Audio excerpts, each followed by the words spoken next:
Hay una droga que puede producir dependencia, intoxicación, deterioro cognitivo, enfermedades graves y síndrome de abstinencia. Pero probablemente nadie te mire raro si dices que la consumes. Lo extraño algunas veces es decir que no la consumes. Estoy hablando del alcohol. Hoy quiero proponerte algo. Durante unos minutos olvida que el alcohol está en las bodas, en los cumpleaños, en las cenas, en las celebraciones y hasta en algunos momentos de tristeza. Vamos a mirarlo simplemente como lo que es, una sustancia psicoactiva. No voy a decirte si tienes que beber o no. Voy a explicarte qué puede hacer el alcohol en tu cerebro, en tu cuerpo y en tu conducta. Después, decides tú.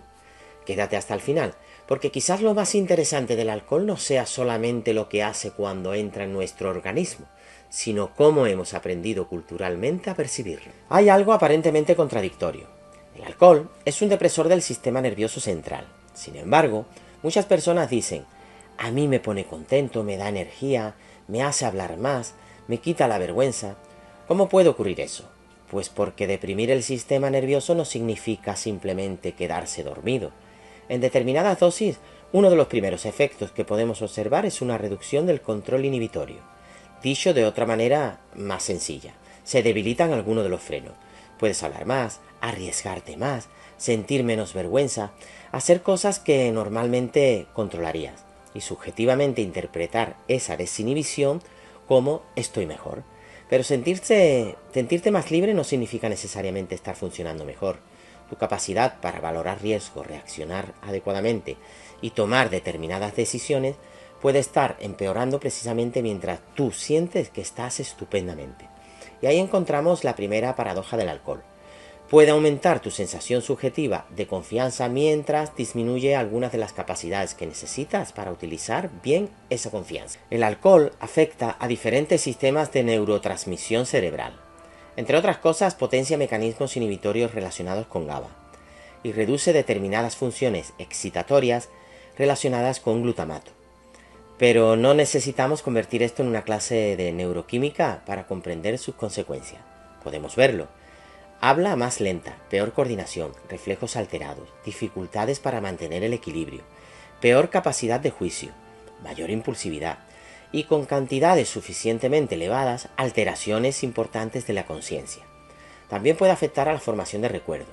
Por eso, una persona puede estar aparentemente despierta, hablar, caminar e interactuar, y posteriormente no recordar partes de lo ocurrido.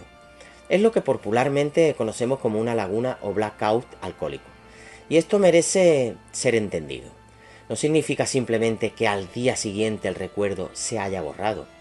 En determinados episodios el problema es que el cerebro no ha formado adecuadamente esos recuerdos mientras la persona estaba intoxicada. Cuando el consumo se repite, el organismo puede adaptarse y puede aparecer tolerancia. La misma cantidad produce menos efecto. Entonces algunas personas aumentan progresivamente el consumo buscando conseguir aquello que antes obtenían con menos. Pero existe otra adaptación mucho más preocupante, la dependencia. Cuando existe una dependencia física importante, retirar bruscamente el alcohol puede producir síndrome de abstinencia. Pueden aparecer temblores, sudoración, ansiedad, agitación, alteraciones del sueño y otros síntomas. Y en casos graves pueden producirse convulsiones o delirium tremens. Por eso quiero detenerme aquí. Si una persona presenta una dependencia importante del alcohol, dejarlo bruscamente sin valoración médica puede ser peligroso. Esto no es una cuestión de fuerza de voluntad, es medicina. Y ahora entramos en la parte psicológica. Una persona puede beber porque está celebrando algo, porque disfruta del sabor, porque está socializando, pero el alcohol también puede aprenderse como una herramienta para regular emociones.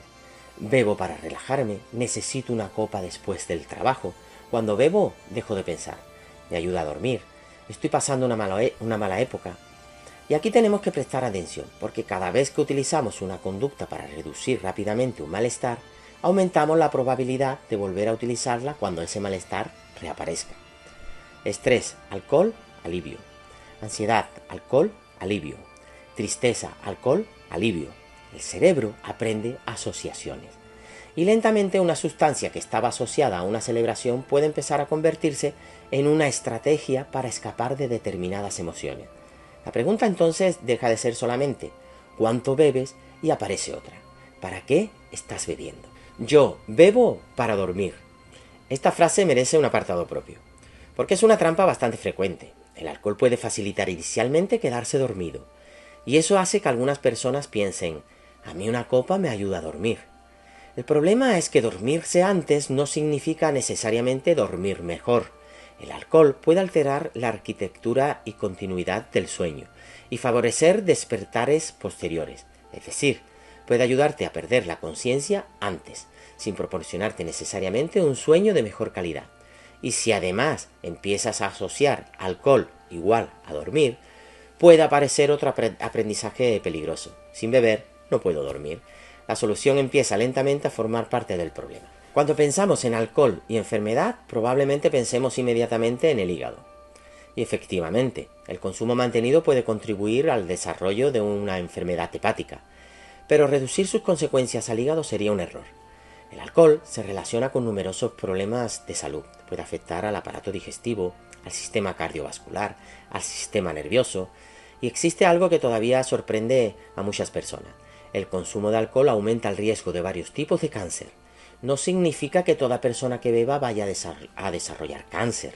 Eso sería absurdo. Significa que hablamos de riesgo. Y en salud existe una diferencia enorme entre decir esto te ocurrirá y decir esto aumenta la probabilidad de que ocurra. La ciencia trabaja mucho más con lo segundo que con lo primero. Hay consecuencias del alcohol que no proceden únicamente del daño directo sobre un órgano. Proceden de lo que hacemos mientras estamos intoxicados. Accidentes, caídas, peleas, conductas sexuales de riesgo, decisiones impulsivas, conducción. Y aquí aparece otra característica especialmente peligrosa. El alcohol puede afectar precisamente a la capacidad que necesitamos para decidir si estamos en condiciones de hacer algo. Puede deteriorar nuestro juicio mientras necesitamos nuestro juicio para evaluar nuestro propio deterioro. Por eso, yo controlo. No siempre es una medida demasiado fiable cuando quien está evaluando ese control está bajo los efectos de la propia sustancia. Y llegamos probablemente a la parte más interesante de esta charla. Imagina una cena. Alguien te ofrece cocaína y tú dices, no, gracias, no consumo cocaína. Probablemente la conversación termina ahí. Ahora cambia una palabra. ¿Quieres vino? No, gracias, no bebo alcohol. Y algunas veces aparece el interrogatorio. ¿Por qué? ¿Estás tomando medicamentos? ¿Estás a dieta? ¿Te pasa algo? Una copita no hace nada. Y fíjate en lo extraordinario de la situación. Quien decide no consumir una sustancia psicoactiva puede terminar teniendo que justificar por qué no la consume. Eso nos dice algo importantísimo. Nuestra percepción del riesgo no depende solamente de la farmacología, también depende de la cultura, de lo frecuente, de lo permitido, de aquello que hemos visto desde pequeño, de aquello que hacen nuestros amigos, de aquello con lo que brindamos. El alcohol está tan integrado en determinados rituales sociales que muchas veces dejamos de percibirlo como una droga. Pero que una sustancia esté normalizada culturalmente no modifica su farmacología. El cerebro no sabe si estás brindando en una boda o bebiendo solo en tu casa. Recibe etanol. No podemos diagnosticar un problema simplemente preguntando ¿bebes? Ni siquiera basta siempre con preguntar cuántas veces. Hay que observar el patrón. ¿Has intentado reducir y no has podido? ¿Necesitas progresivamente más? ¿El alcohol está interfiriendo en tu trabajo, con tus relaciones o tus responsabilidades? ¿Sigues bebiendo a pesar de saber que te está causando problemas? ¿Organizas actividades alrededor del alcohol? ¿Lo utilizas sistemáticamente para manejar determinadas emociones? ¿Ocupa cada vez más espacio mental? Por eso, como dijimos hablando de cocaína, existe una pregunta que puede resultar tremendamente útil. ¿Cuánto espacio está ocupando esta sustancia en mi vida? Porque una adicción no se define simplemente por la existencia de una botella, se define por la relación que una persona empieza a establecer con ella. Y quiero terminar aclarando algo. Hablar de los riesgos del alcohol no significa afirmar que toda persona que toma una cerveza tenga un trastorno por consumo de alcohol. Eso sería científicamente absurdo. Pero tampoco debemos caer en el extremo contrario, pensar que porque millones de personas lo consuman, una sustancia deja de tener riesgos. Legalidad no significa inocuidad, normalización no significa inocuidad, tradición no significa inocuidad, y frecuencia de consumo tampoco significa inocuidad. Podemos mantener dos ideas simultáneamente.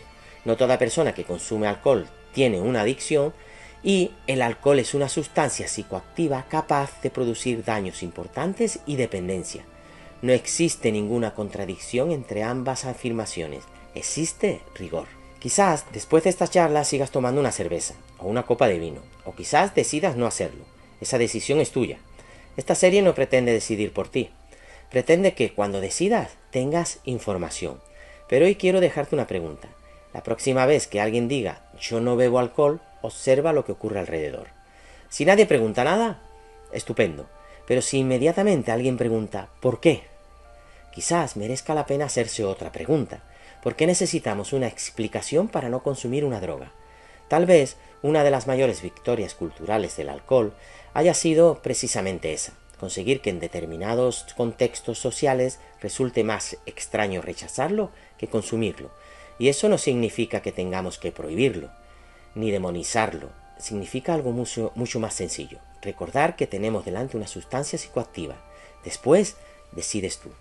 Y recuerden, no abandonen su mente. Es su mejor recurso.